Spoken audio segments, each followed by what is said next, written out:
ኢየሱስ የእግዚአብሔር ልጅ ጌታ ነው። ስሙ ለዘላለም የተባረከ ይሁን። ሃሌሉያ። እንደ እግዚአብሔር ያለ ማንም የለም። ሁሌም ዛሬም በማለዳም ቀንም ስናመልክም ስንኖርም እርሱን የሚመስል የለም። ሰው ይህንን የሚለው ሲገባው ነው። ሙሴ የእግዚአብሔርን ቸርነትንም በጎነትንም መጎዳትንም ሁሉንም ያየ ሰው ነበር። እግዚአብሔር ራሱ ስለ ሙሴ ሲናገር ሙሉታል በምድር ላይ እንደ ሙሴ አይነት ቅን ሰው የለም ብሏልና ሙሴ ለእስራኤል ሕዝብ እነሱን ከምታጠፋ እኔን አጥፋኝ ብሎ ነው ያለው። እነሱን ከምታጠፋ እኔን አጥፋኝ እና ስለ እስራኤል ደግሞ ሲናገራቸው ምን አለ? ይሽሩን ሆይ እስራኤል ሆይ ማለት ነው፣ ሌላ አይደለም። ይሽሩን ሆይ በሰማያት ላይ ለረድኤት በደመናትም ላይ በታላቅነት እንደሚሄድ እንደ አምላክህ እንደ እግዚአብሔር ያለ ማንም የለም። መኖሪያ የዘላለም አምላክ ነው። የዘላለም ክንዶች ካንተ በታች ናቸው። እኔ እንኳን እጄን ዘርግቼ የደከምኩበት ጊዜ አለ። አንተን ግን የሚጠብቅህ እጁ ብርቱ የሆነ የማይደክም አምላክ ነው። ስሙ ለዘላለም ይባረክ። እንደ እግዚአብሔር ያለ ማንም እንደሱ ያለ ማንም የለም። ስሙ ለዘላለም ይባረክ።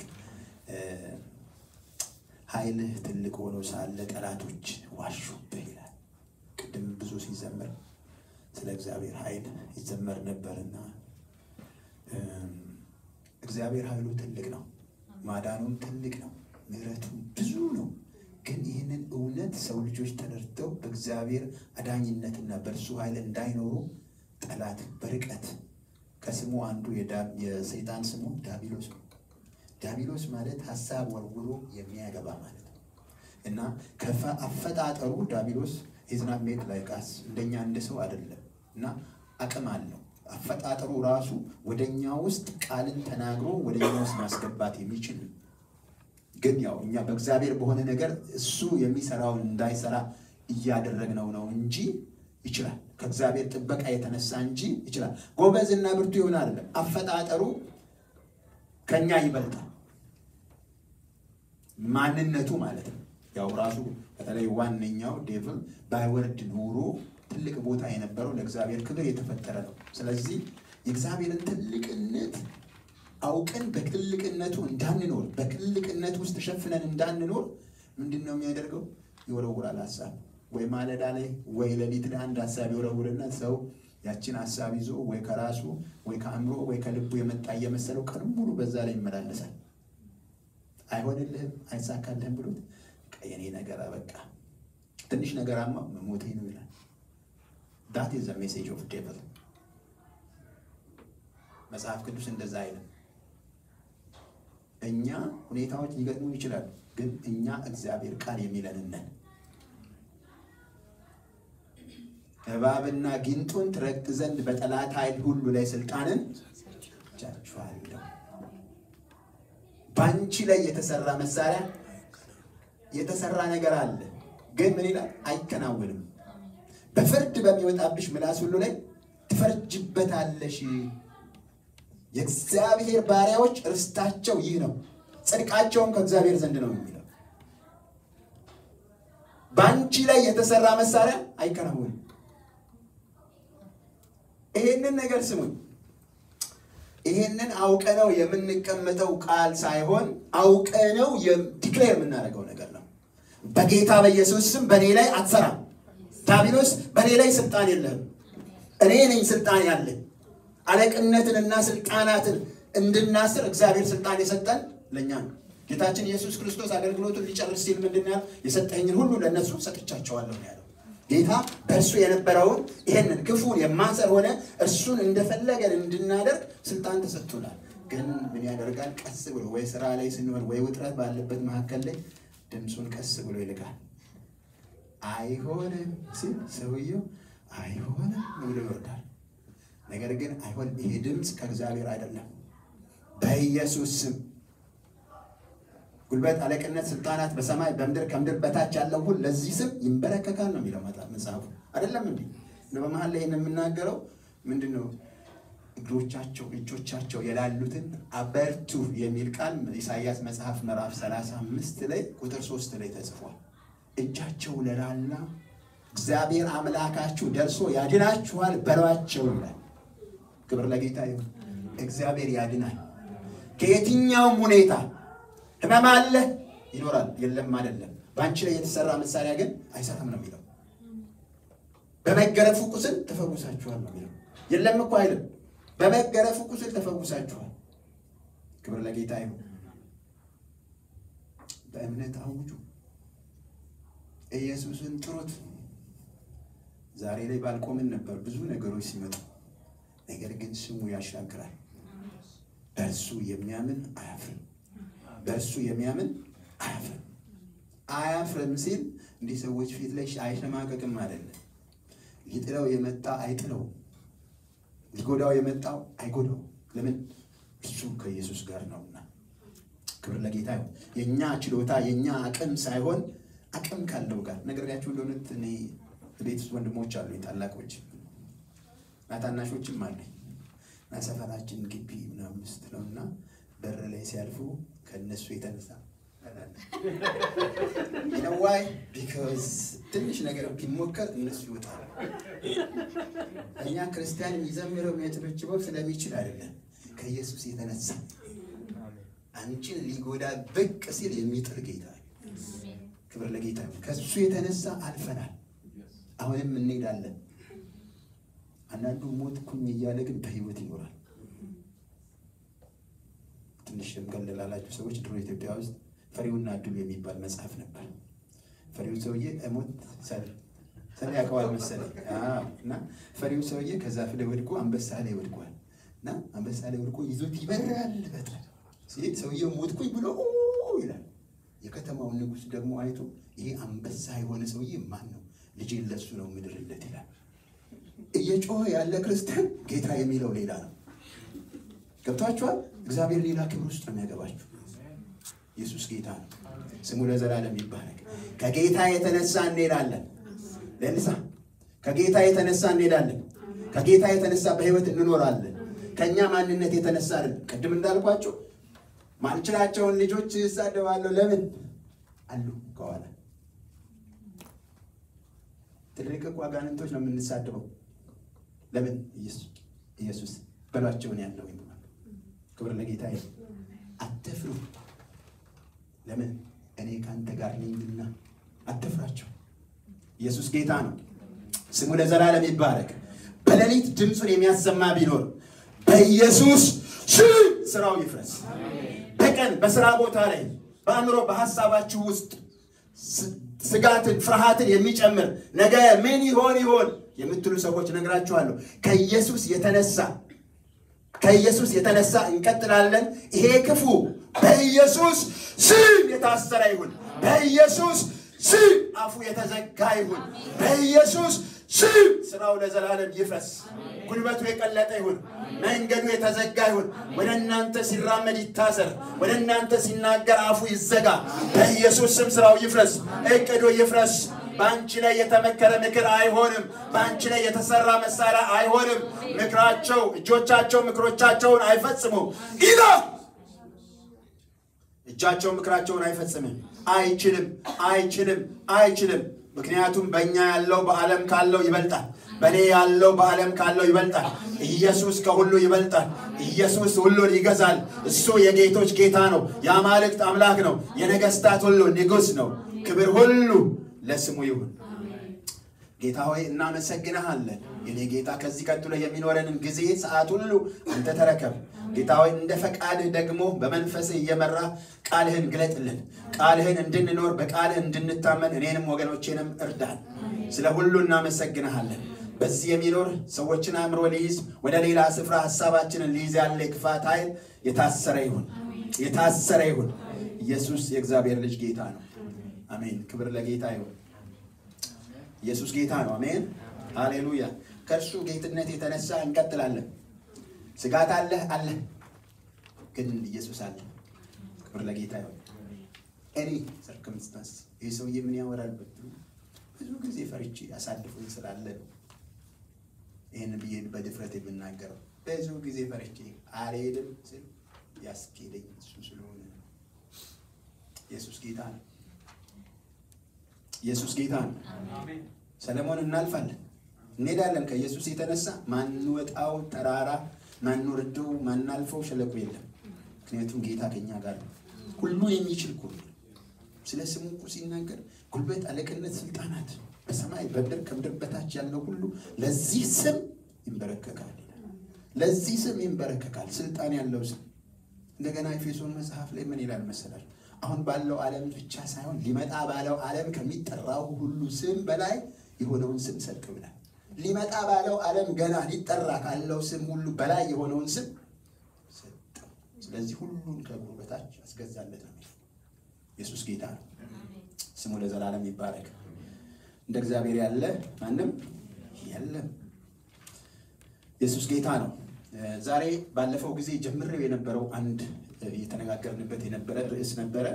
በመሃል ላይ ፓስተርም ገብቶ ስለነበረ ነገርየውን በመሃል ቆርጬ ከማቆመው ዛሬ ቀጥለዋለን ብዬ ነው ያሰብኩት። ተምሳሌትነት ያለው አገልግሎት ታስታውሳላችሁ? ተምሳሌትነት ያለው አገልግሎት ወይም ደግሞ ምሳሌ የሚሆን ለሌሎች መታነጽ ወይም ደግሞ ሌሎች ሊከተሉት የሚገባ የአገልግሎት አካሄድ ለማለት ነው። ተምሳሌትነት ያለው አገልግሎት ወይም ደግሞ አገልጋይነት። ምን አይነት አገልጋይነት ነው ተምሳሌትነት ያለው ምንለው ብለን ነበር። መግቢያ የሚሆነንን ጥቅስ ምናልባት የዛን ጊዜ ኖት የያዛችሁ ሰዎች ምሳሌ መጽሐፍ ምዕራፍ 14 ቁጥር 35 ላይ አስተዋይ አገልጋይ በንጉሥ ዘንድ ይወደዳል። አስተዋይ አገልጋይ በንጉሥ ዘንድ ይወደዳል ይልና በሚያሳፍረው ላይ ግን የእግዚአብሔር ቁጣ ይነዳል ይላል። አስተዋዩ ይወደዳል፣ ማያስተውለው ግን የእግዚአብሔር ቁጣ ይነድበታል ይላል። ክብር ለጌታ ይሁን። ኢየሱስ ጌታ ነው።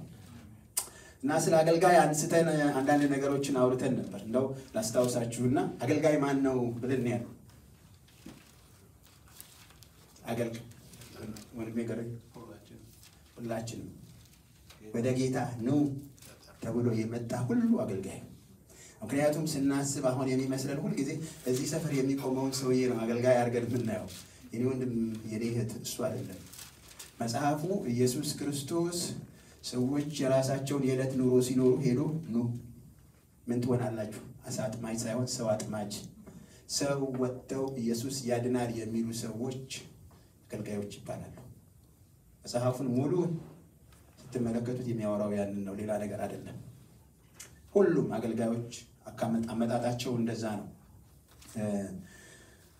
እና ቤተ ክርስቲያን ውስጥ አገልጋይ ማን ነው ለሚለው ነገር ሁላችንም ነው የተጠራ ነው ልናገለግል። ለመዳን እንደተጠራን ለማገልገል እንዲሁ አብረን የተጠራንና የተላክን ሰዎች ነን። ኢየሱስ ጌታ ነው። ነገር ግን ስራውን እንሰራዋለን ወይ ነው ዋናው ነገር። ባለንበት በተሰማራንበት ቦታ ሁሉ የኢየሱስን ማዳን አሁን ሊዲያ እና ቤተሰቦቿ ምን ጀምረዋል? ከነ ልጃቸው ጥንቷንም ልጅ ይዘው መንገድ ላይ ይወጣሉ። ታትዘይ ሊዲያ እናት ሊዲያ ትንሿ ለጻን ቤትዬን ሳሪዬን ተመልከቷቸው ይወጣሉ። እና የሚጣለ የሚዘራው ዘር ቀላል አይደለም። ምንድን እየተደረገ ነው? ኑ ተብለው ሂዱ።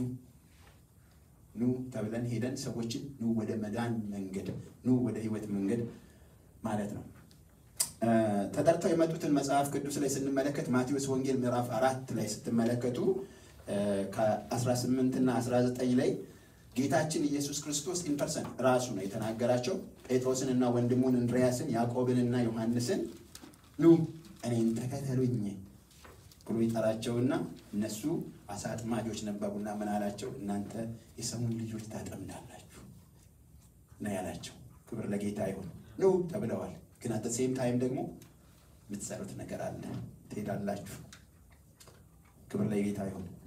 ካልመጡ አይሄዱም። ስለዚህ እንዲመጡ መንገድ ያስፈልጋል። ሰዎች ይመጣሉ፣ ከዛ ይሄዳሉ። ጌታችን ኢየሱስ ክርስቶስ ካሰለጠነ በኋላ እኮ ሁለት እያደረገ ወንጌልን እንዲናገሩ መጀመሪያ መንፈስ ቅዱስን እፍ አለባቸውና ላካቸው ነው የሚለው። ክብር ለጌታ ይሁን። እና የሆነ ህንፃ እንደገና መዋጮ ሰብስቦ እንደ ቦታ አስቀምጦ እዚህ ተፈራ ሞቅ በሉ ወንጌል አሉ። ሀገራችን ብን ብለው በየጫካው የሚጠፉ ሰዎች አሉ። ወንጌል እየተከሉ የሚሄዱ አሉ። በየሀገሩ ላይ እየተከሉ ይኖራሉ። እነዚህ ሰዎች ነው ሐዋርያት ብለን ደፍረን የምንናገረው። የተላኩ ለወንጌል ስራ ይወጡ። ክብር ለኢየሱስ። አንዳንዶቹ ትዳር እያላቸው ቤታቸውን ትዳራቸውን ትተው ላይፋቸው በዛ ያልቃል። እና ስለ መጽሐፍ ቅዱስ ላይ ስለ ዮሐንስ ሲናገር ስለ ኢየሱስም ይላል ሲናገር በእግዚአብሔር ፊት ኃያል ይሆናል ይለዋል። ሰውየው ግን ወጥቶ ታረደ። ክብር ለጌታ ይሁን። ለእግዚአብሔር ዓላማ ራሳቸውን መስዋዕት አድርገው የሚያቀርቡ ሰዎች ሐዋርያቶችም ናቸው፣ ደቀ መዛሙርትም ናቸው። የፈለግነው ሌላ ነገር ብንላቸው መጽሐፍ ቅዱስ እንደሚል እንደዛ ናቸው። ክብር ለጌታ ይሁን። ኢየሱስ ጌታ ነው። እና ይሄንን የምናገረው ምንድነው? አንዳንድ ጊዜ አመለካከቶቻችን አገልግሎታችን እዚህ ሰፈር ላይ በመቆም እንዳይመስለን። እዚህ ሰፈር ላይ ስጦታው አለ። መጽሐፍ ቅዱስ ይናገራል። ኢየሱስ ወደ ሲኦልም ወደ ጉድጓድም ወረደ፣ ሲነሳ ግን ስጦታን ለቤተ ክርስቲያን ሰጥቷል።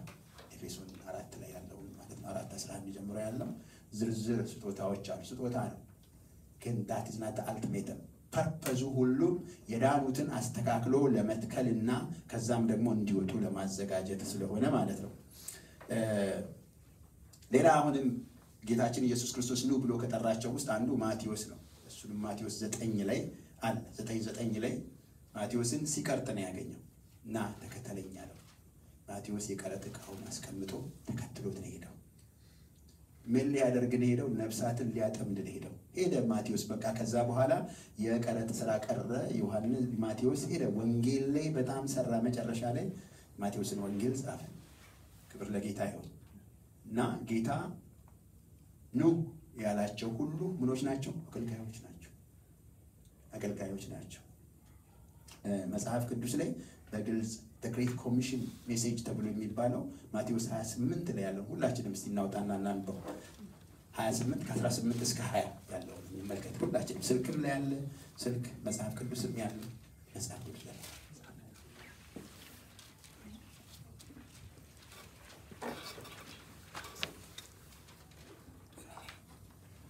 ክብር ለጌታ ይሁን። ያገኘው ሰው አለ ያንን ክፍል 28 ከ18 እስከ 20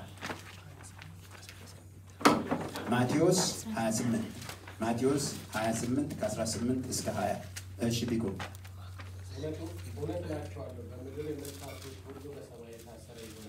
ማቴዎስ 28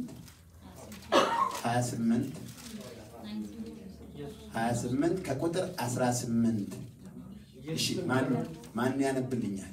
ዳንኤል ታነብ። እሺ ዳን ኢየሱስም ቀረበና እንዲህ አላቸው፣ ስልጣን ሁሉ በሰማይና በምድር ተሰጠኝ። አሜን።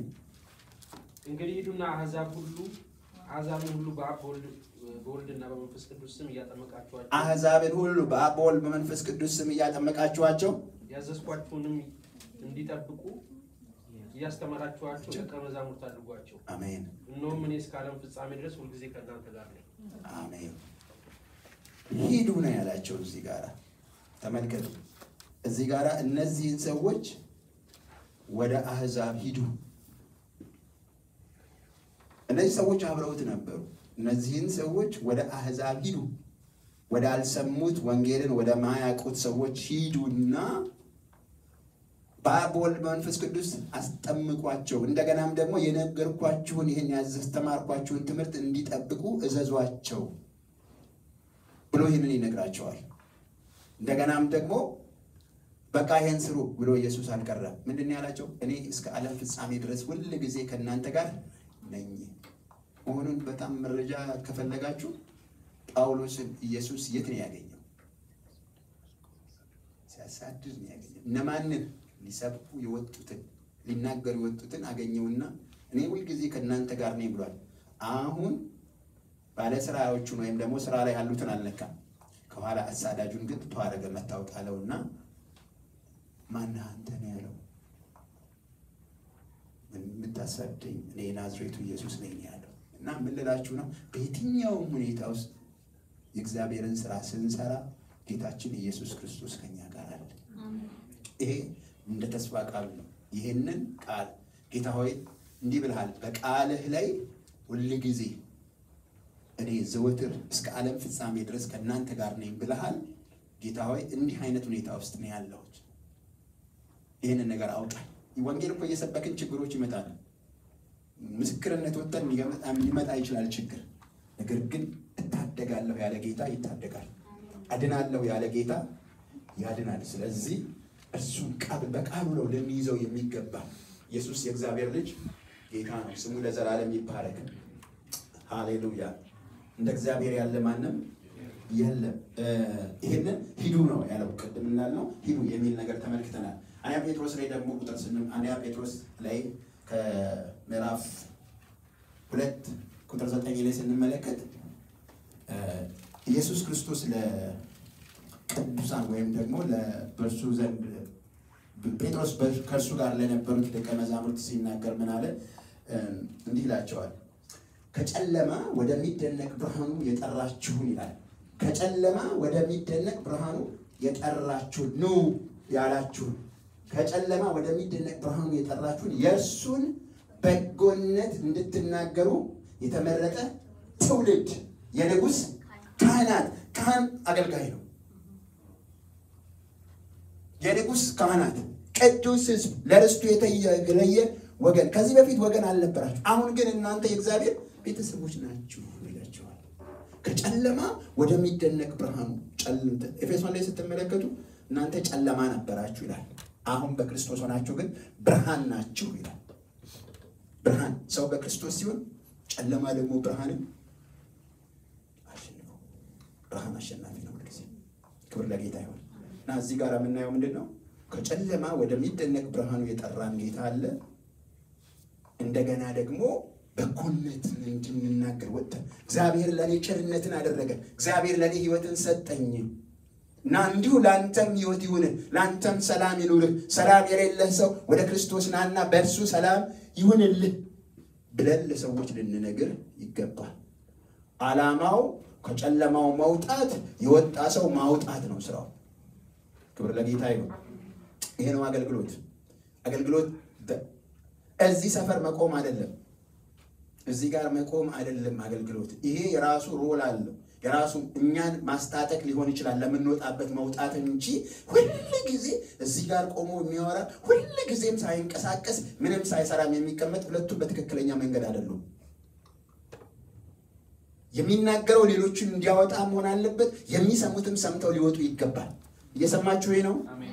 አንድ አረብኛ የሚናገር አንድ ሰው ከተማ ውስጥ ብናገኝ እንደምንም ብላችሁ አንድ ሰው ፈልጉ። ቤታችን አለች እዛ ጋር እንደምትናገር እገምታለሁና ደራርቱ ድረሽ አንድ አረብ አግኝቻለሁ፣ በአረብኛ ስለ ክርስቶስ ንገሪልኝ።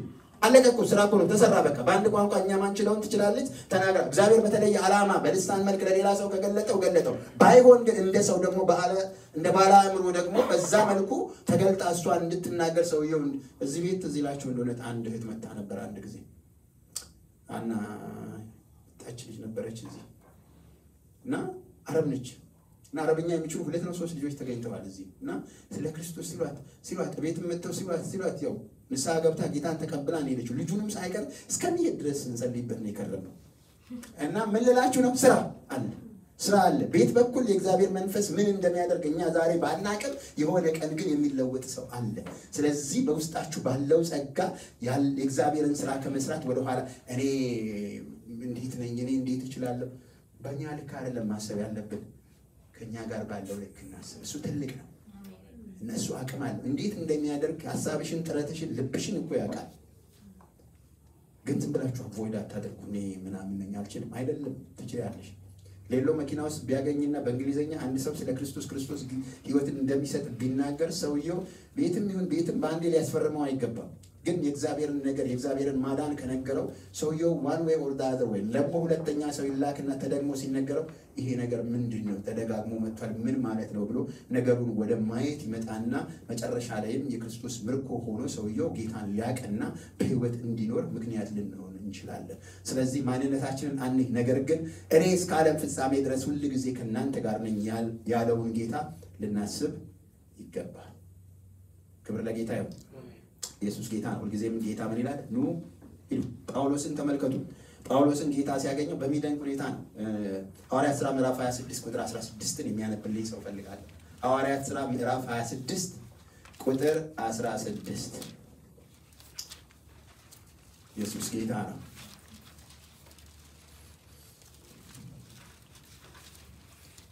ቢቁ አግኝቶታል። ነገር ግን ተነሳና በእግርህ ቁም።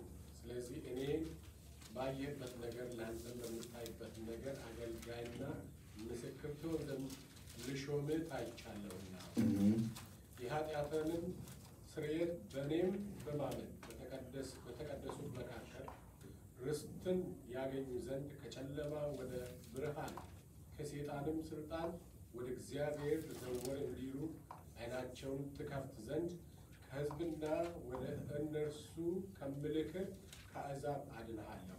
አሜን። ክብር ለጌታ ይሁን። ጳውሎስን ጌታ እዚህ ጋር ሲያነሳው ሲያገኘው የተናገረው ነገር ምንድን ነው? ስለዚህ እኔ ባየህበት ነገር ላንተም በምታይበት አሁን ባየህበትም ደግሞም ወደፊት በምታይበትም ነገር ምን እንድትሆን ፈልጋለሁ? አገልጋይና ምስክር። ጳውሎስ ጌታ አገልጋይና ምስክር ትሆነኝ ዘንድ ነው አሁን የተገለጥኩልህ፣ ቀጥዬም ደግሞ እገለጣለሁ። ስገለጥልህ የምትሆነው ምንድን ነው? አገልጋይና ምስክር። እና ጳውሎስ እንዲቀመጥ አይደለም ጌታ ይጠራው። እሑድ ቸርች መጥቶ ወንበር እንዲያሞቅ አይደለም።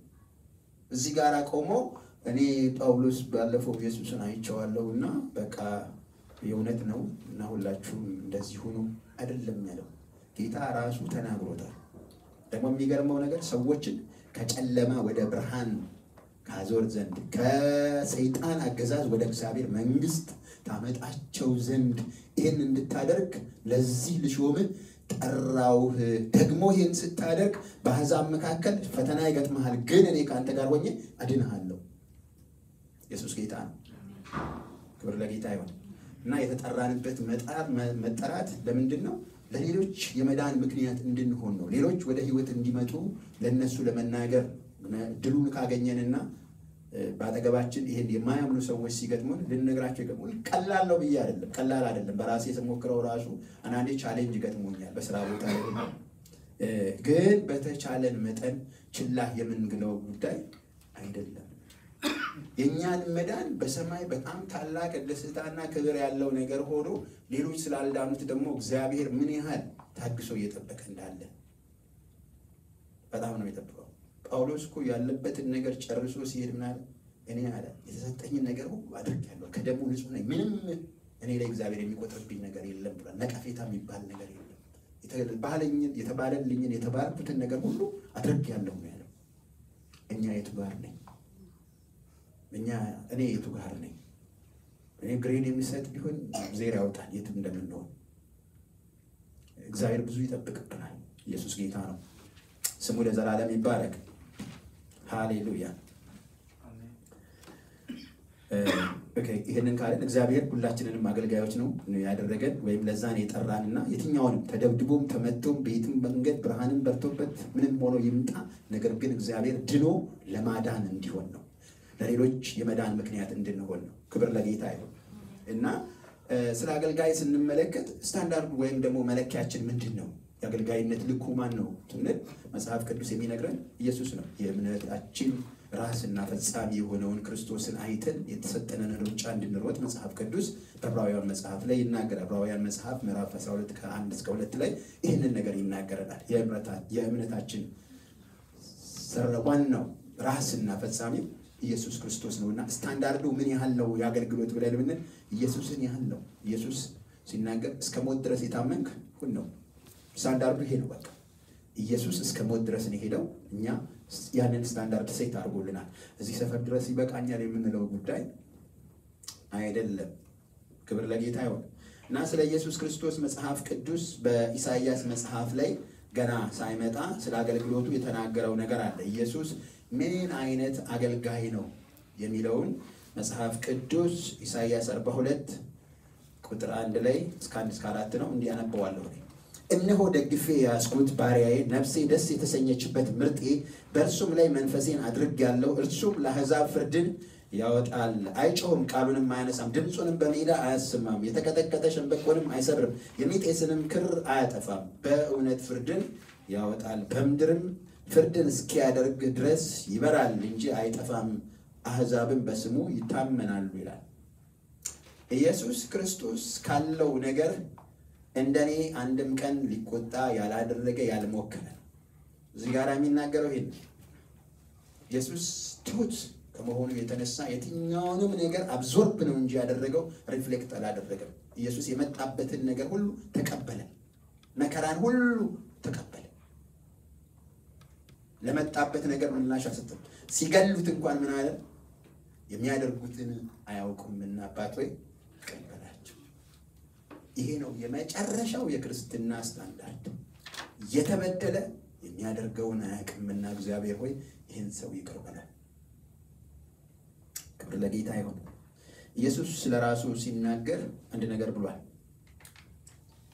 አንተ ምን አይነት ሰው ነህ? ምን አይነት አገልጋይ ነህ ብትሉት ኢየሱስ እንዲህ ነው ያለው።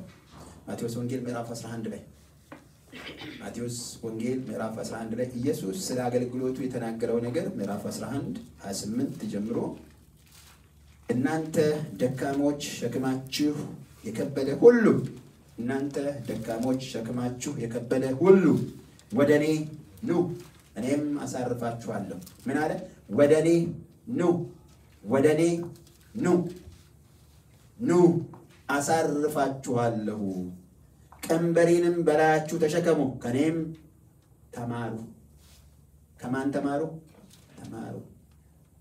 ነግራችኋለሁ። አገልግሎት ስታንዳርዱ ኢየሱስ ነው። ኢየሱስ ምን አይነት አገልጋይ ነው ብትሉ ከኔ ተማሩ፣ እኔ የዋህ በልቤም ትሁት ነኝ።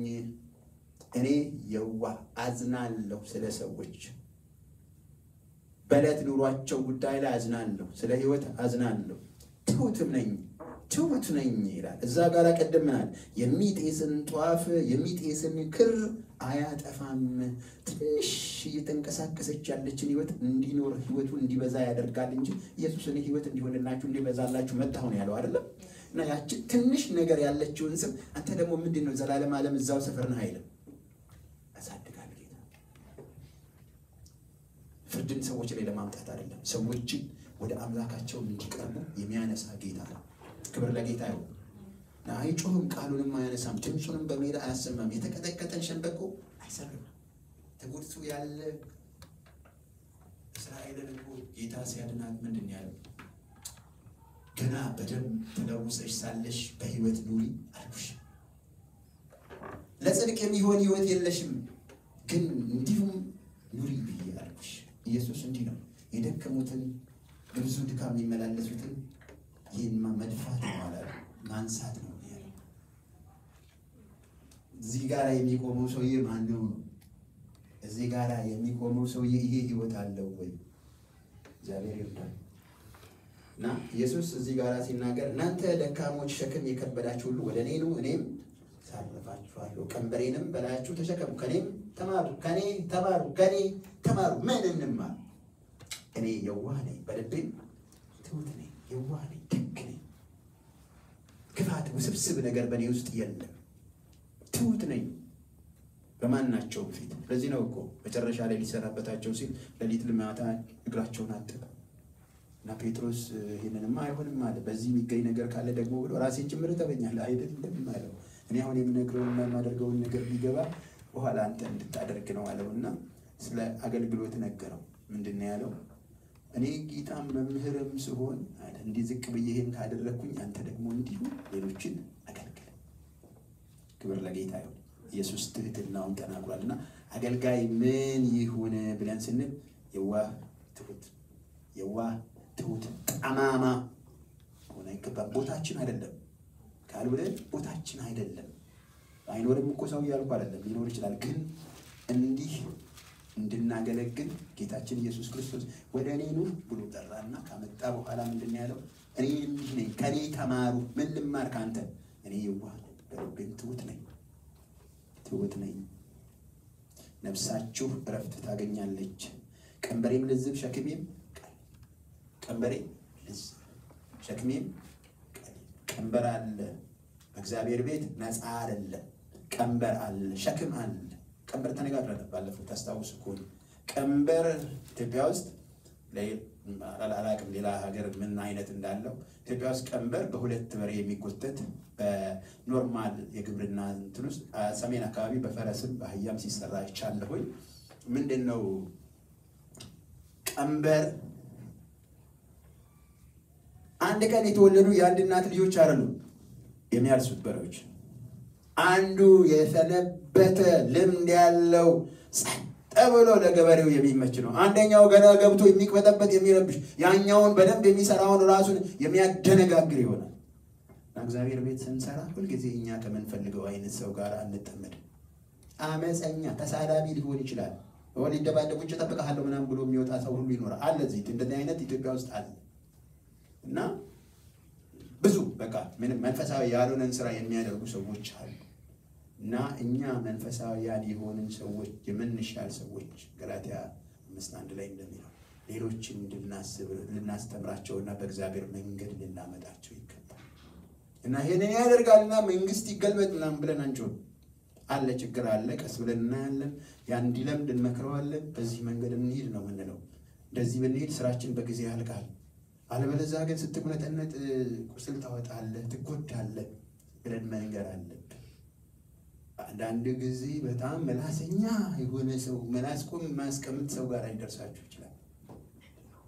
ባህሪው ማይመች ሰው ሁልጊዜ በአገልግሎት ዘንድ ላይ ስንመጣ ስፍራ ላይ ስንመጣ አመቺ ነገር አልጋ በአልጋ ቤተክርስቲያን ነውና መሄድ አይሉም ጻት ያለ ረጋ ባለ መሬት ላይ እንደሚሄድ ውሃ አድርገን ልናስበው ይገባል።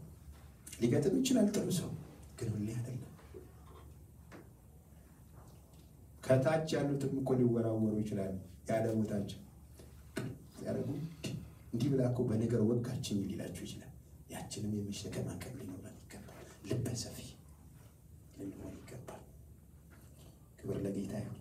እና ቀንበሬ ልዝብ ነው አለ። እንደ ዓለም እንዳለው ሸክም የሚጎዳችሁ አይሆንም። አለ ቀንበር በልክ ግን አቅማችሁን የመጠነ ነገር አለ። እና ያስተዋላችሁ የእግዚአብሔርን ቤት አገልግሉ። ክብር ለጌታ ይሁን። ኢየሱስ ጌታ ነው። ስሙ ለዘላለም ይባረክ። የረዳን ጌታ ስሙ ይባረክ። እንደ እግዚአብሔር ያለ ማንም የለም።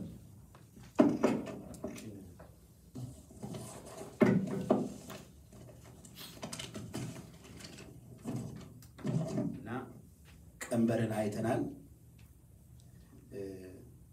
ሐዋርያው ጳውሎስ ስለ አገልግሎቱና ስለ ሕይወቱ ሲናገር በአንድ ስፍራ ላይ አንደኛ ቆሮንቶስ ምዕራፍ 11 ቁጥር 1 ላይ እስቲ አንድ ሰው ሞገስ ይየው 11 ምዕራፍ 11 ቁጥር 1 አንደኛ ቆሮንቶስ ምዕራፍ 11 ቁጥር 1 ላይ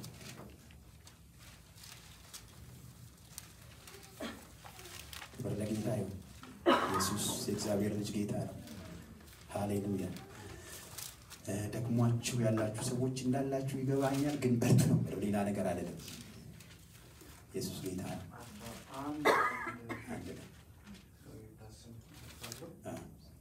አንደኛው ብቻ እኔ ክርስቶስን እንደሚመስል እኔን ምሰሉ። አሜን። በቃ ይሄንን ነው እላችሁ። ጳውሎስ የሚገርማችሁ ነገር የክርስቶስን ማንነት የሚኖር ሰውዬ ነው። ክርስቶስን ያየ ሰው ነው እና ስለራሱም ስለምንም ሰው እንዲነግርለት የማይፈልግ ነገር ግን ስላየው ነገር እንኳን ሲናገር እኔ ከሰው አገልግሎቱን እንኳን ሲናገር ከስጋና ከደም አልተቀበልኩትም ነው ያለው። እና ይሄንን አገልግሎት የተቀበልኩት ቀጥታ ከሰማይ ከዋናው ነው የተቀበልኩት እያለ ነው የሚለው። እና ህይወቱንም ሲናገር ምን አለ ጳውሎስ እዚህ ጋራ እኔ ክርስቶስን እንደምመስል እናንተ ደግሞ እኔ ምሳሌያችሁ ጥሩ ምሳሌ ነኝና እኔን ምሰሉ ብሎ ይናገራል። እና አገልጋይ ህይወቱና አገልግሎቱ ማንን ሊመስል ይገባል? ጌታን ሊመስል ይገባል። ክብር ለኢየሱስ ይሁን። ኢየሱስ የእግዚአብሔር ልጅ ጌታ ነው። እና እንዲህ ይሄን ሁሉ ተነጋግረን ሳለን አንዳንድ ቦታ ላይ ስንመለከት እንዲህ አይነት ነገሮች ሊገለጡ ይችላሉ።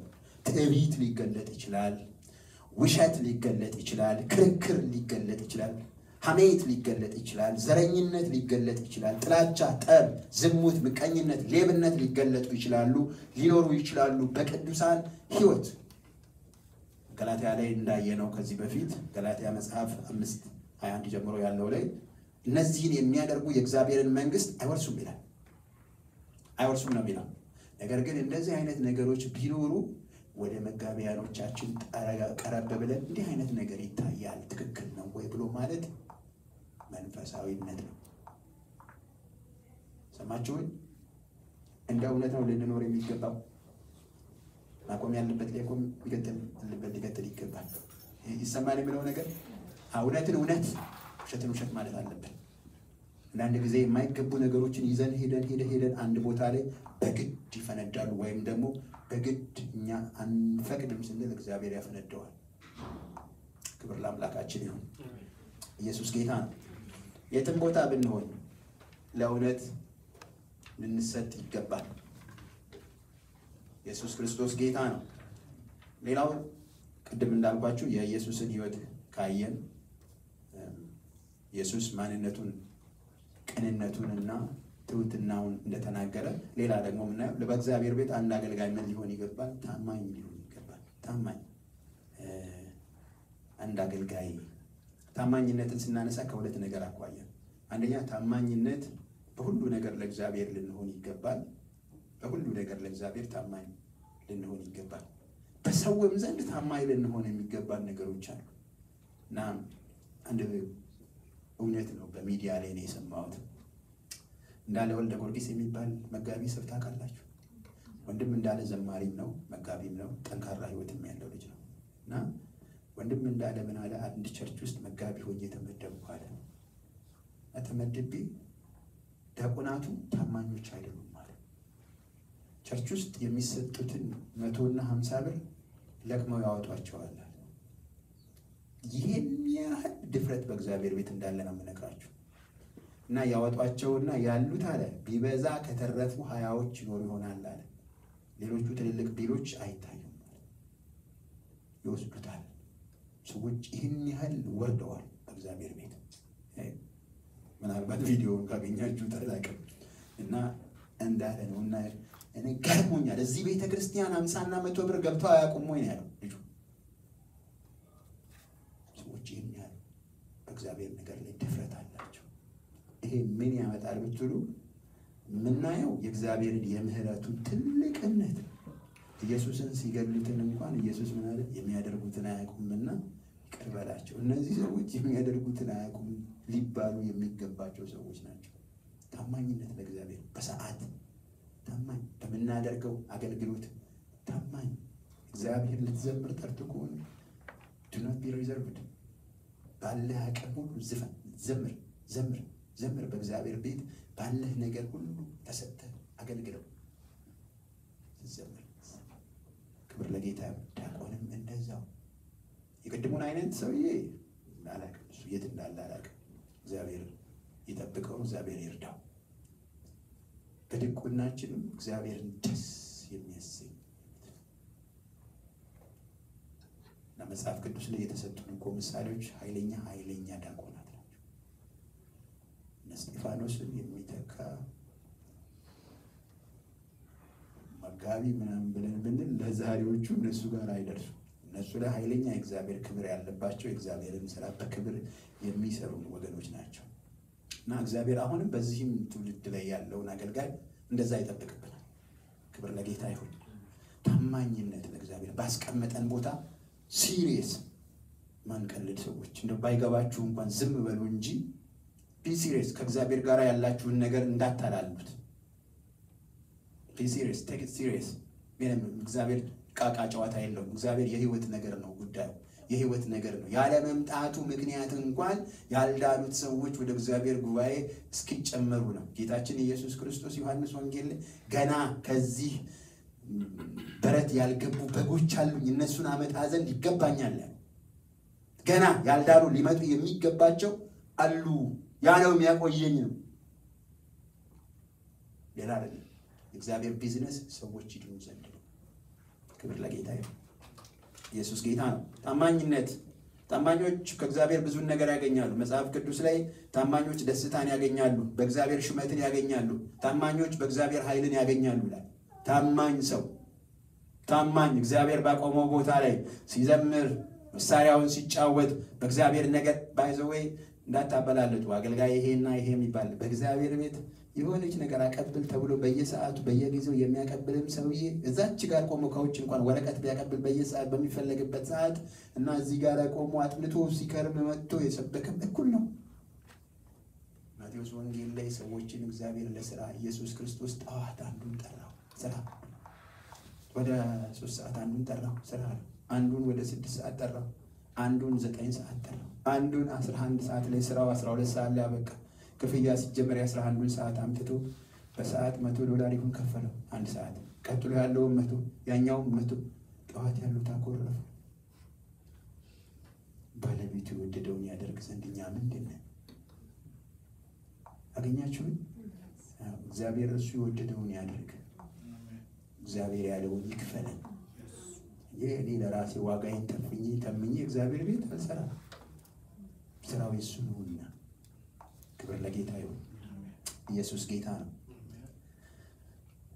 ይሄን ፈጠን ብዬ ልሂድ። ያየሁ ነው የእግዚአብሔር ቁጥር 3 ላይ ቁጥር 3 ማለት ነው። ሶስተኛ ቅድም ሁለተኝነትን ታማኝነት ብያችኋለሁ። ሳምንት ነካክቼዋለሁ። እሱ ሶስተኛ እግዚአብሔር ደስ የሚሰኝበትን አገልግሎት እንድናገለግል ያስፈልጋል። ሶስተኛው እግዚአብሔር ደስ የሚሰኝበት አገልግሎት የምናደርገውን ነገር ሁሉ ለእግዚአብሔር ክብር፣ በዓሎችን ሁሉ ብናከብር ነገር ግን እግዚአብሔር ይከብርበት ዘንድ ነው የሚሆነው። አሁን በርዝዴይን ባከብር በቀጥታ ከእግዚአብሔር ጋር ግንኙነት የለውም። ነገር ግን እግዚአብሔር የሚከብርበት ከሆነ እግዚአብሔርን የምናመሰግንበት ከሆነ ያ ነገር ይከበር። ክብር ለጌታ ይሁን። ኢየሱስ ጌታ ነው። እንደ ሰዎቹ ግን 27 ሞላኝ that makes sense ምንም ነገር አይደለም። ምንም ለፈጠረኝ ለእግዚአብሔር ምንም የዚህ ሰፈር መምጣት የእግዚአብሔርን ስራ ካልሰራ makes no sense። ነገር ግን እግዚአብሔር ሆይ አንተ ክበር፣ በዚህ ምድር ላይ አመጣኸኝ፣ ደግሞ ለአንድ ሰው እንኳን እናገር ዘንድ እያዘጋጀኸኝ ስላለ አመሰግንሃለሁ። ስምህ ይባረክ። በዚህ ባለፍኩባቸው ዘመናት ሁሉ የአንተ እርዳታ ለኔ ለቤተሰቤ ሁሉ እያገዘኝ እየረዳኝ ስላለ ስምህ ይክበር። አሁንም አንተን ላመልክህ አንተን ላመሰግንህ በዚህ ስፍራ ተገኝቻለሁ። ስለዚህ ስለሰጠኸኝ ዘመን ተመስገን። አሁንም የዘመኔን ቁጥር ስለምትሞላ አመሰግንሃለሁ። የምስጋናችን ምክንያት እርሱ፣ የምናደርገው ነገር ሁሉ ለእርሱ መሆን ያለበት ይህንንም እና እግዚአብሔር ደስ የሚሰኝበትን ነገር ልናደርግ ይገባል በአገልግሎታችን ሁሉ። እዚህ ጋር ቆሜ እኔ ከእንትን ኮሌጅ በፒኤችዲ ባለፈው ጨረስኩኝ፣ ከእንትንም ኮሌጅ ኤምኤን ወስጃለሁ፣ ከእንትናም ኮሌጅ ቢኤን ወስጃለሁ። መጀመሪያም በእንደዚህ አይነት ትምህርት ቤቶች ተምሬያለሁና I'm okay, I'm fine. This is nonsense። ይህንን ልናወራ አይደለም እዚህ ጋር ያለው መጽሐፍ ጳውሎስ ሲናገር ምናምን እኛ ግን የተሰቀለውን ክርስቶስን እንሰብካለን። ወገኖቼ አንደበታችሁ ሌላ ሰፈር አይሄድ። ሄደ ሰፈርህ ላይ ወይም ሌሎች ሰፈር ላይ ሄደ ያንን አውራ። እዚህ ጋር ለሰው ልንነግር የሚገባ የተሰቀለውን ኢየሱስ። ከዛ ውጭ ቢዝነስ it is something else። ሌላ ነገር ብትሰራ ይሻላል። መጽሐፉ የሚለው ተሰቀለውን ኢየሱስን ስለ ኃጢአታችን ሁሉ የሚመጣ መድህን እንዳለ ተነግሮ መድህን መጥቷል። ይሄንን ወጥተህ ነው መናገር ያለብን። ይሄ የሚያድን አዳኙ ኢየሱስ መጥቷል። ኑ ሪፔንት አድርጉ፣ ንስሐ ግቡ፣ ወደ እግዚአብሔር ቅረቡ ብለን እኛ እንደ አምባሳደር ሰዎችን ከእግዚአብሔር ሰዎችን ከሰዎች ልናስታርቅ ለዚህ ተሾመናል። ክብር ለኢየሱስ ይሁን። ኢየሱስ የእግዚአብሔር ልጅ ጌታ ነው። ዝም ብሎ የተለማመድነው አይነት ንግግር እንዳይሆንብን ወገኖች፣ እግዚአብሔር ደስ የሚሰኝበት ነገር እግዚአብሔር እዚህ ጋር ስለ ኢየሱስ ብናገር ለኔ መከራ እንደተቀበለ እንደሞተ እንደተገረፈ ብናገር እግዚአብሔር በዚህ ደስተኛ ነው። እዚህ ሰፈር ግን ሌላ ቅድም ያልኳችሁን አይነት ነገሮች ብናገር አካውንቴ ውስጥ ይሄን ያህል ገንዘብ አለ I'm fine። እዚህ ሀገር ቤት ገዛው፣ እዛም ሰፈር አለኝ፣ እዛም ጋር አለኝ። another thing እግዚአብሔር በዛ አይከብርም።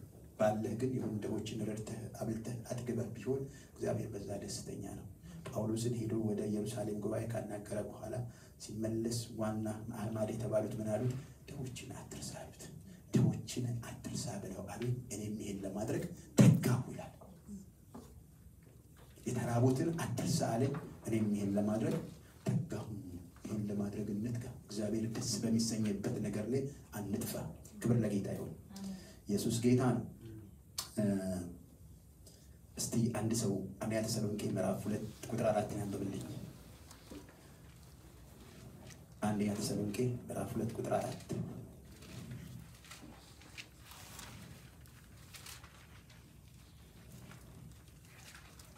ክብር ለኢየሱስ ይሁን።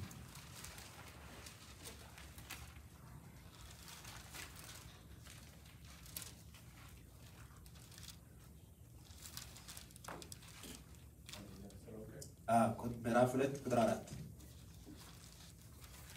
ነገር ግን ወንጌልን አደራ ይሰጠን ዘንድ እግዚአብሔር የታመነን ሆነን እንዳገኘን መጠን እንዲሁ እንናገራለን። ልባችንን የሚመረምር እግዚአብሔር እንጂ ሰውን ደስ የሚያሰኝ አይደለም። አሜን። ክብር ለጌታ ይሁን።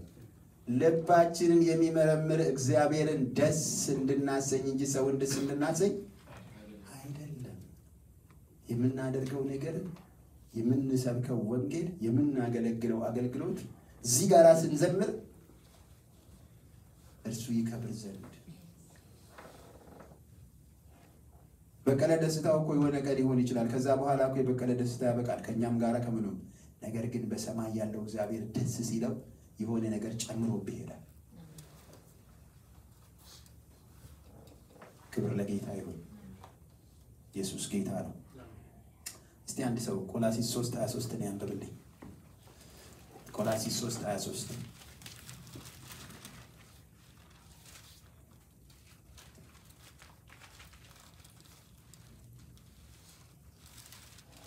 የምታደርጉትን ሁሉ ለሰው ሳይሆን ለጌታ እንደምታደርጉት ቁጥራችሁ በሙሉ ልባችሁ አድርጉት። አሜን። የምታደርጉትን ሁሉ ለሰው ሳይሆን ለጌታ እንደምታደርጉ በትጋት አድርጉት።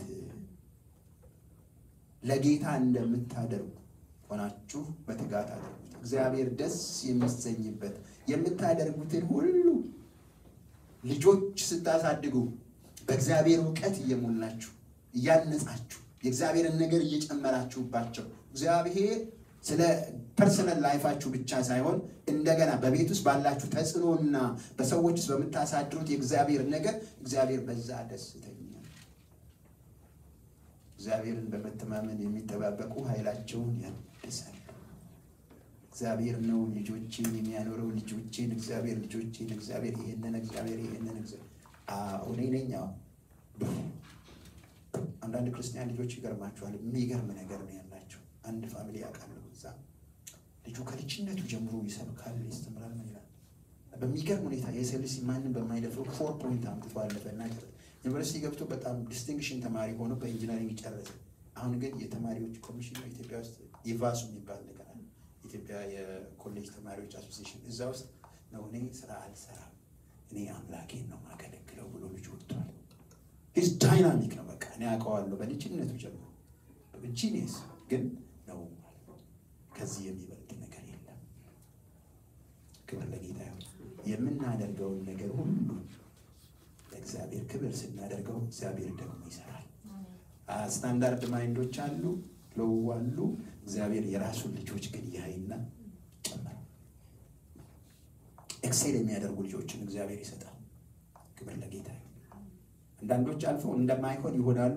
ነገር ግን አንዳንዶች አልፈው ደግሞ ለእግዚአብሔር ይለያሉ። ቅድም ስለ ዮሐንስ ተናግሬ ነበር። በእግዚአብሔር ፊት ታላቅ ይሆናል አለው መጽሐፍ ቅዱስ። ሰውየው ግን ብዙ አልቆየም። ከምድረ በዳ መጣ። ምን ለብሶ? የግመል ቆዳና የበረሃ አንበጣ እየበላ መጣና ስለ ወንጌል ስለ እግዚአብሔር መንግስት መምጣትና የእግዚአብሔር መንግስት ክብር ተናግሮ የሰዎችን አመፀኝነት ተናግሮ ሰውየው መስዋዕት ሆነ። አስታውሳላችሁ? ዮሐንስ ተገደለ። እንዴ ታዲያ ይሄ ነው እንዴ እግዚአብሔር ታላቅ ይሆናል ያለው? አዎ፣ እግዚአብሔር የመንግስቱን ነገር አውጆ ለእውነት ቆሞ ወደሱ የሚሄድን ጀግና ብሎ በብዙ መላእክት አጅቦ ይቀበለዋል። ይሄ ነው በዮሐንስ ህይወት ነው። ኢየሱስንም ሌላ 2 ሰው ነው የተነገረው። ኢየሱስንም በእግዚአብሔር ፊት በአባቱ ፊት ታላቅ ይሆናል ያለው መጽሐፍ ቅዱስ ላይ እሱ ብቻ። ክብር ለጌታ ይሁን። እና ታላቅ ልጆች አሳድጉ ልጆቻችሁ። የፍናናን ጣውት ታስታውሳላችሁ? ልጆቿ የፍናና ልጆች ምን አይነት ነበሩ? ምናምንቴ ነው የሚላቸው አይደለም? እና ብዙ ከመውለድ አይደለም ጉዳዩ። ልጆችን ከእግዚአብሔር ጋር ከማያያዝ። ኢየሱስ ጌታ ነው። ክብር ለስሙ ይሁን። እና ለምንድን ነው ብላችሁ ብትሉ እግዚአብሔር በዛ ደስተኛ ነው። ብዙ ነገሮች ይኖራሉ፣ ነገር ግን እግዚአብሔር ለልጆቹ በየትኛውም ሁኔታ ላይ ታላቅ ማዳንን ያደርጋል። ጣልቃ እየገባ ወላጆቹን ልጆቹን ያስመልጣል። ብዙ የሚያጠፋ ብዙ የሚከብ ጨለማ ኖሮ በጨለማ ውስጥ እነሱ በብርሃን ይመላለሳሉ። ክብር ለጌታ ይሁን። ኢየሱስ ጌታ ነው። ጳውሎስ ገላትያ ላይ 1:10 ሲናገር ምን አለ? ስናገለግል አለ ጌታን ወይስ ሰውን ደስ ልናሰኝ ይሁን? አስታውሱ ከሆነ ምዕራፍ 1 ላይ ነው ስንማር ይሄን ጌታን ወይስ ሰውን ደስ ለማሰኘት ይሁን? እኛ ግን የክርስቶስ ባሪያዎች ነን አለ። እኛ ደስ የምናሰኘው ጌታ ኢየሱስ ክርስቶስን እንጂ ሰውን ደስ ለማሰኘት አንሰራም። ክብር ለኢየሱስ ይሁን። ሌላ እንደ አራተኛ ነጥብ የምናየው ቅንነት። በእግዚአብሔር ቤት ምን ያስፈልጋል? ቅንነት ፊቱን ታየዋለች ይላል መጽሐፍ ቅዱስ። ቅኖች የእግዚአብሔርን ፊት ያያሉ ይላል። አንተ ቅን የሆን ቅኖችን ታቀናለህ ይላል። ቅንነት ፊቱን ታያለች፣ ቅኖች እግዚአብሔርን ያዩታል ነው የሚለው። ክብር ለጌታ ይሁን። እና እዚህ ላይ ሁለተኛ ጢሞቴዎስ ምዕራፍ 2 ቁጥር 15 ሁለተኛ ጢሞቴዎስ ምዕራፍ 2 ቁጥር 15 ሸዋዬ እስቲ ካገኘሽ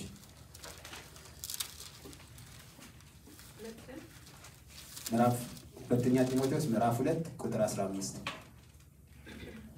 የእውነትን ቃል በቅንነት የሚናገር የማያሳፍርም ሰራተኛ ሆነ የተፈተነውን ራስህን ለእግዚአብሔር ልታቀርብ ትጋ። አሜን። የእውነትን ቃል በቅንነት ለማቅረብ ትጋ። በቅንነት ስትናገር እንደ አዋቂ ስትናገር አንተ የመጨረሻው እንደሆንክ የምታደርግ ከሆነ አንተ የራስህን ነገር እያደረግክ ነው፣ የእግዚአብሔርን ነገር እያደረግክ አይደለም። የምታደርገውን ነገር በቅንነት አድርግ። የመንግስቱን ስራ ስትሰራ ቅንነት ካንተ አይጥፋ። ጢሞቴዎስን ከየት እንደወሰደው ታስታውሱ ከሆነ የሚያስታውስ ሰው አለ? ጳውሎስ ከየት ነው የወሰደው? ምታስታውሱ ካላችሁ ገላትያን የተማራችሁም ታስታውሱ፣ ሐዋርያትንም ካስታውሳችኋል። መጀመሪያ ገና ጉዞውን ሲጀምር ጳውሎስ የሄደባቸው የመጀመሪያ የገላትያ ሰፈሮች አሉ። ያስታውስ ሰው አለ? እናንተ ታስታውሻለሽ? ቅሪ ለስተራ መጀመሪያ የሄደባቸው የገላትያ መንደሮች አሉ። 5 አብያተ ክርስቲያናት የነበሩ እነ ፐርጌ፣ የዩሮፕ አንጾኪያ ወይም ደግሞ የገላትያ አንጾኪያ አለች፣ እነ ልስጥራን፣ ደርቤን፣ እነዚህ አሉ። እነዚህ 5ቱ ጋራ ነው ያገኘውና በሁለተኛው ዙር ላይ ይዞት ሄደ። ወስዶት ጳውሎስን እያሳደዱት ሳለ በየአብያተ ክርስቲያኑ ያስቆየውና የሚቀጥለውን ስራ የሚቀረውን ስራ እንዲጨርስ ያደርገውና ጨርሶ ይከተለዋል። እና ለጳውሎስ አንድ ቦታ ላይ መልእክት ሲነግረው በጢሞቴዎስ የተጻፈው መልእክት ለጢሞቴዎስ ነው የተላከው። እና ጢሞቴዎስን ምን አለው? የእግዚአብሔርን ነገር የሚያስተምረውን ትምህርት በቅንነት የእውነትን ቃል በቅንነት ንገራቸው እያለ ጳውሎስ ሲመክረው እናያለን። ክብር ለጌታ ይሁን። ሌላው ፈጠን ነው የምለው ጨረስኩኝ። አገልጋይ የተሰጠ ነው። የተሰጠ ራሱን ለእግዚአብሔር የሰጠ ነው አገልጋይ። ምን ማለት ነው ብላችሁ ስትሉ የኔ የሚለው ነገር የሌለው ሰው ራሱን የእርሱም የሆነው ነገር ሁሉ የእግዚአብሔር ነው። ጥሩ ምሳሌያችን ማን ነው? ጳውሎስ። እና እሱን እናይና እንጨርሳለን። ይሄ ምዕራፍ 20 ሐዋርያት ሥራ ምዕራፍ 20 ቁጥር 20 እስከ 38 ያለው እኔ ራሴ አነብላችኋል። አውጡት ግን አብራችሁኝ እንድትከታተሉ። ክብር ለጌታ ይሁን። ኢየሱስ ጌታ ነው። ሐዋርያት ሥራ ምዕራፍ 20 ከቁጥር 20 ጀምረን ጳውሎስ ምን አይነት አገልጋይ ነበር ብለን ስንመለከት ይሄን ክፍል ልታዩ ይገባችኋል። ወይም ደግሞ አገልጋይ ልትሆኑና ወይም ደግሞ እንደዚህ ለምሳሌ የኳየር መሪ ብትሆኑ፣ የዲያቆናት መሪ ብትሆኑ፣ የቤተ ክርስቲያን ሽማግሌ ብትሆኑ፣ ጳጳስ ማለት መጋቢያን ብትሆኑ፣ በተለያየ ዘርፍ ላይ እግዚአብሔር ቢያቆማችሁ አሉ። ለቲቶ የተነገረ አለ፣ ለጢሞቴዎስ የተነገረ አለ። እዚህ ጋር ግን ጳውሎስ የገለጠው ወይም ያሳየው ህይወት ደግሞ አለ።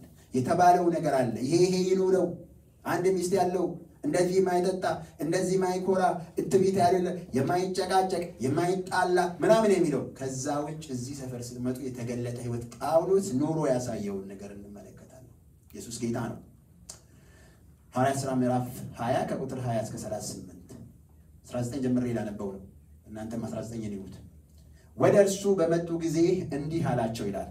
ጳውሎስ አንድ ስፍራ ላይ ስደት ነበር። ወደ ታች ወረድ ብሎ አስጠርቷቸው ነበር አገልጋዮችን። ወደ እስያ ከገባሁ ባይዘዌ እቺ እስያ የሚላት ሀገር ወደዛ እንዳናይ ሁልጊዜ ወደ አረቦቹና ወደ ቻይና ምናምን እንዳ እስያ ማለት ቱርክ ማለት ሌላ ነገር አይደለም። ቱርክ ነው። ቱርክ ነች ወይም ታናሿ እስያ የምትባለች። ወደ እስያ ከገባሁ ቀን ጀምሮ በትህትና ሁሉ በእንባ ከአይሁድም ሴራ በደረሰብኝ ፈተና ለጌታ እየተገዛሁ ዘመኑን ሁሉ ከእናንተ ጋር እንዴት እንደኖሩ እናንተ ታውቃላችሁ። ለማን ነው እየተገዛሁ የሚለው? ለጌታ እየተገዛሁ ይላል። እና ከዛ ቀጥሎ ወደ እግዚአብሔር ዘንድ ንስሐንና በጌታችን በኢየሱስ ክርስቶስ ማመንን ለአይሁድ ለግሪኮች ሰዎች እየመሰከርኩ እያገለገልኩ ሰዎች እንዲድኑ የመዳንን መንገድ እየተናገርኩ ነው የሚላቸው። በጉባኤም በቤታችሁም አወራሁላችሁ እና አስተማርኳችሁ እንጂ ከሚጠቅማችሁ ነገር አንዳች እንኳን አላስቀረሁባችሁም። ማወራው ወሬ ሁሉ፣ ንግግሬ ሁሉ፣ አስተምህሮቴ ሁሉ ምንድን ነው? በንስሐ በጌታችን በኢየሱስ ክርስቶስ በማመን ላለ መዳን ለአይሁድ ቢሆን ለግሪክ ሰዎች ቢሆን ለአሕዛብ ቢሆን ለሁሉ ይሄንን አደረግኩ እንጂ ካለው ነገር አንድም አላስቀረሁባችሁም ይላል። 22 ላይ ተመልከቱ። አሁንም እነሆ እኔ በመንፈስ ታስሬ ወደ ኢየሩሳሌም እሄዳለሁ፣ በዛ የሚያገኘኝ ምን እንደሆነ አላውቅም። ነገር ግን መንፈስ ቅዱስ እስራት መከራ ይቆያል ብሎ በየከተማው ይመሰክርልኛል። ነገር ግን ሩጫዬን ከጌታ ከኢየሱስ ክርስቶስ የተቀበልኩትን አገልግሎት እርሱም ከጌታ ከኢየሱስ ክርስቶስ የተቀበልኩትን አገልግሎት ከማን የተቀበልኩትን? ከኢየሱስ የተቀበልኩትን አገልግሎት የእግዚአብሔርን ጸጋ ወንጌል መመስከር ፈጽም ዘንድ ነፍሴ በእኔ ዘንድ እንደማትከብር እንደ ከንቱ ነገር ቆጥራታለሁ። ወንጌልን መመስከር ፈጽም ዘንድ ሌላ ነገር እያለ አይደለም ያለው። ለቤተ ክርስቲያን ማሰሪያ ገንዘብ አሰባስባለሁ አይደለም እያለ፣ ወይም ደግሞ እንደዚህ ሾም ዘንድ የአብያተ ክርስቲያናት ኃላፊ ኤጲስቆጶስ ምናምን ሆናለሁ ብሎ አይደለም የሚለው። ነገር ግን ወንጌልን መመስከር እፈጽም ዘንድ ሄዶ ነገስታትን ሲያገኝ ጳውሎስ ኢየሱስ ያድናል የሚለው ሌላ ነገር የለውም። ቋንቋ በሱ ማመን ህይወትን ይሰጣል እያለ የሚል ሰው ነው። እና ወንጌልን መመስከር እፈጽም ዘንድ ነፍሴ በእኔ ዘንድ እንደማትከብር እንደ ከንቱ ነገር ቆጥራታለሁ። ሞት እንኳን ቢሆን ለእኔ ምንም አይደለም። ይህንን ልናገር ግን ግድ አለብኝ ይላል። 25 ላይ ተመልከቱ። አሁንም እነሆ እኔ የእግዚአብሔርን መንግስት እየሰበክሁ በመካከላችሁ የዞርሁ ሁላችሁም ከእንግዲህ ወዲህ ፊቴን እንዳታዩት አውቃለሁ። ስለ እግዚአብሔር መንግስት እየሰበኩ በፊታችሁ በዙሪያችሁ ተመላለስኩኝ። ከእንግዲህ ወዲህ ግን ይህንን አብሬያችሁ የማወራበት ጊዜም የለም ሁኔታም የለም። ስለዚህ እኔ ከሰው ሁሉ ደም ንጹሕ እንደሆንኩ ዛሬ በዚች ቀን እመሰክርላችኋለሁ። ከሰው ሁሉ ደም ንጹሕ ነኝ። ያስቀረሁባችሁ ነገር የለም። ራሴ የምኮነንበት ጉዳይ የለም። በደረስኩበት ከተማ ባገኘሁት ሰው ሁሉ ፊት ላይ ስለ ክርስቶስ ኢየሱስ አዳኝነት መስክሬ ሰዎች እንዲመለሱ አድርጌያለሁ። የሚቀር ነገር በእኔ ዘንድ የለም። 27 የእግዚአብሔርን ምክር ሁሉ ነግሬያችኋለሁ፣ ምንም አላስቀረሁባችሁም። የእግዚአብሔርን ምክር ሁሉ ነግሬያችኋለሁ፣ ምንም አላስቀረሁባችሁም። በገዛ ደሙ የዋጃትን የእግዚአብሔርን ቤተክርስቲያን ትጠብቁ ዘንድ መንፈስ ቅዱስ እናንተን ጳጳሳት አድርጎ ለሾመባት ለመንጋው ሁሉና ለራሳችሁ ተጠንቀቁ። አገልጋዮችን ነው እዚህ ጋር የሚናገረው። ስፔሲፊካሊ መጋቢያንን ነው የሚናገረው። እና እግዚአብሔር ላቆማችሁ ቦታ ላይ ለመንጋው ለራሳችሁም ህይወት ተጠንቀቁ ይላቸዋል። ከሄዱ በኋላ የሚመጡ አሉ። እሱን እንለፈው። 32 ላይ ልውሰዳችሁ። አሁንም ለእግዚአብሔርና ያንጻችሁ ዘንድ በቅዱሳን ሁሉ መካከል ርስትን ይሰጣችሁ ዘንድ ለሚችለው ለጸጋው ቃል አደራ ሰጥቻችኋለሁ። ዝም ብሎ ደግሞ አልሄደም። ኢየሱስም ልክ እንደዚሁ እንዳለ አደራ ሰው ህዝቡን ሰጥቶ እንደሄደ ጳውሎስም እንደዚሁ ነው እየተናገረ ያለው። ለጸጋው ቃል አደራ ሰጥቻችኋለሁ፣ እግዚአብሔር ነው የሚጠብቃችሁ እያላቸው ነው። 33 ከማንም ብር ወይም ወርቅ ወይም ልብስ አልተመኘሁም። ጳውሎስ እዚህ ሰፈር አልተገኘም። ብር አልፈለኩም፣ ወርቅ፣ ልብስ ከማንም ነገር ግን የሚያስፈልግህን እንዴት አገኘህ ጳውሎስ ብላችሁ ብትሉት እነዚህ እጆቼ በሚያስፈልጉኝ ነገር ለኔና ከኔ ጋር ላሉት እንዳገለገሉ እናንተ ታውቃላችሁ። በእጆቼ እየሰራሁ ለኔም ከኔም ጋር ላሉት እኔ ሰጥ ነበር፣ በእነሱ ኖሬያለሁ፣ በማንም ላይ ግን ሸክም አልሆንኩኝም። እንዲሁ እንዲህ ይላል አገልጋዮችን ነው የሚናገረው። እንዲሁ እየደከማችሁ ድዌዎችን ልትረዱ እርሱ ራሱ ምን ብሏልና ከሚቀበል ይልቅ የሚሰጥ ብፁዕ ነው እንዳለ የጌታ የኢየሱስ ቃል ልታስቡ ይገባችሁ ዘንድ በሁሉ አሳየዋችሁ። ምንድን ነው የሚለው? ይህንን ቃሉን እንዲሁ ስብከት አይደለም፣ አሳየዋችሁ። በስራ በህይወት አሳየዋችሁ። ለሰዎች ሰርቶ መስጠትንና ለሚያገለግሉ ማካፈልን እኔ ምሳሌ ሆኜላችኋለሁ። እንዲሁ እናንተም ሁኑ እያለ ነው። ሁሉም እጅግ አለቀሱ፣ ጳውሎስንም አንገቱን አቅፈው ይስሙት ነበር። ይልቁንም ከእንግዲህ ወዲህ ፊቴን አታዩም ስላላቸው ነገር እጅግ አዘኑ፣ እስከ መርከብም ድረስ ሸኙት ይላል። ክብር ለጌታ ይሁን። እና እዚህ ጋራ ምንድነው የተማርነው ብለን ስንመለከት ጳውሎስ ህይወቱን ነው በቃ ምን አይነት ህይወት እንደኖረ ለመጣበት ወንጌል የሚከፈልን ዋጋ እንደከፈለ ነግሯቸው፣ ጌታም ደግሞ ደስ የሚሰኝበት ይሄ ማለት መሰጠት የሚለው ነው የሚያሳየው። ጳውሎስ የራሱ የሆነውን ነገር ሁሉ ለእግዚአብሔር የሰጠ ሰው ይሰራል። ጵርስቅላንና አቂላን ባገኘ ጊዜ ቆሮንቶስ ላይ ምንድነው ያደረገው? እነሱ ቦርሳና ምናምን ነገር ይሰፉ ነበር፣ ሸራ ይሰፉ ነበር እና ያንን ሲሰፉ ከነሱ ጋር ያው በዛን ጊዜ ሞስት ላይክሊ ቆዳ ነው የሚሆነው እና በዛ የሚሰሩ ሻንጣዎችን እየሰሩ የሚሰሩ ሰዎች ናቸው። ከሮም ተሰደው የመጡ ናቸው። አገኙት፣ ስለ ወንጌል እነሱም ሰምተዋል። አብሮ ከነሱ ጋር ሆኖ ያንን ስራ ይሰራ ነበር። ያችን ገንዘብ ሲያገኝ ጳውሎስ ግን ይችላል ተራቅሜ የሚቀጥለውን ነገር እንደዚህ ይሰራለሁ አይደለም። እዛ ከተማ ያሉ አገልጋዮች ገንዘብና ምግብ የላቸውም፣ ለነሱ ይላክ ብሎ በሚመጡ ሰዎች የሚልክ ሰው ነው። ክብር ለጌታ ይሁን። እና እግዚአብሔርን ቤት ወይም ደግሞ በእግዚአብሔር ቤት በምሳሌነት የሚጠቀስ አገልጋይ ምንድን ነው ብለን ወይም ደግሞ ተምሳሌትነት ያለው አገልጋይ ምንድን ነው ብለን ብንል አንደኛ ኢየሱስ እንደተናገረ በልቡ የዋህና ትሁት የሆነ አገልጋይ አንደኛ ትሁት እና የዋህ፣ ከዛ ታማኝ የሆነ አገልጋይ ነው። ታማኝ የእግዚአብሔርን ነገር የማይሰርቅ ለእግዚአብሔር በሰዓትም ቢሆን በአገልግሎት በተባረበት ቦታ ላይ የማይጠፋ የሚገኝ የሚያገለግል ሰው ኖረ አልኖረ ሁኔታን አይቶ የማይሰራ ነገር ግን እግዚአብሔር ያይኛል ብሎ የሚሰራ ታማኝ አገልጋይ እና አገልግሎቱ ሁሉ እግዚአብሔርን ደስ ለማሰኘትና የእግዚአብሔርን ማንነት ለመግለጥ እንጂ የራሱን ማንነት ለመግለጥ መድረኮችን የማይጠቀም። እዚህ ጋር ቀደም እንዳልኳችሁ I am from ሴንት ጆርጅ ዩኒቨርሲቲ ቴዎሎጂካል ሴሚናሪ ብሎ የማይለን አሉ ትልልቅ ዩኒቨርሲቲዎች እና እዚህ ሀገር ሰዎች አንዳንዴ እሱን መጥቀስ የሚፈልጓል። ግን አይደለም። ጳውሎስ ምን አለ? እኛ ግን የተሰቀለውን ክርስቶስን ሰብካለን አለ። ሌላ ምንም ውስብስብ ነገር የለውም። መጽሐፉ የሚለው የተሰቀለውን ክርስቶስን ስበክ። ምክንያቱም እርሱ ለሰው ልጆች መድህን የሚሆንን ነገር አዘጋጅቷል። ይህን ጋፕ በመጠቀም ነው ሰይጣን ብዙ ነገር እያመጣ በላያችን ላይ አንዱን በላው ላይ አንዱን በላው ይሄን ጨርሰን ያንን ስንለው መኪናውን ስንለው ቤቱን ምን ግራ ጋብቶን ግራ ሲሆን ይዞን ይሄን ነው የሚፈልገው። ግን አይሆንም። እግዚአብሔር ያነቃናል። ክብር ለጌታ ይሁን። እና ሌላው አገልግሎታችን ሁሉ እግዚአብሔር ደስ የሚሰኝበት ነው ያልኳችሁ። እግዚአብሔር የምናደርገውን ነገር ሁሉ ልደት ብናከብር ምንም ነገር ብናደርግ እግዚአብሔር ይክበርበት። ክብር ለጌታ። ሌላው ራስ የተሰጠ ህይወት፣ ለጌታ የተሰጠ ህይወት። ጳውሎስ ምሳሌ ጳውሎስ ምን አድርጓል? ጳውሎስ ለዚህ ለወንጌል እንዴት አድርጎ ራሱን አሳልፎ ሰጥቶ ለሱ ኖሮ ለሱ እንዳለፈ ሰርቶ ለወንጌል ኖሮ ለወንጌል ሞቶ ለወንጌል የሞተ ሰው የሄደበት ከተማ ይታሰራል። እስራት ይጠብቀኛል አለ። እስራት አለ፣ ግን ለዛ መጥቻለሁ። ክርስቶስን በሞት እንኳን ለመስለው ወዳለሁ። ክብር ለጌታ ይሁን። ኢየሱስ ጌታ ነው። ሃሌሉያ። እናመስግንና ጨርሳለን። ሃሌሉያ። ኢየሱስ ክርስቶስ ጌታ ነው። ይቅርታ ትንሽ ጊዜ ገፍቼባችኋለሁ። ክብር ለአምላካችን ይሁን። እግዚአብሔር የዘላለም አምላክ ስምህ ይባረክ። እናመሰግንሃለን። አንተ በምክርህ ግሩም የሆንክ አምላክ ነህና እኔና ወገኖቼን ስለመከርከን ስለዚህ ጊዜና ሰዓት ተባረክ። ባቶይ እናመሰግንሃለን። ሁሉ ለታላቁ ስምህ ይሁንልን። ተባረክ፣ ከፍ በል። ሃሌሉያ። እንደ እግዚአብሔር ያለ ማንም የለም።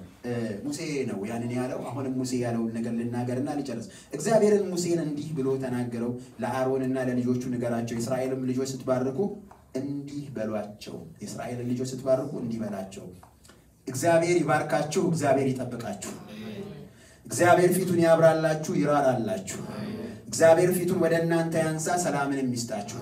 በስመ አብ ወልድ መንፈስ ቅዱስ አንድ አምላክ ስም አሜን። ተባረኩ ቅዱሳን።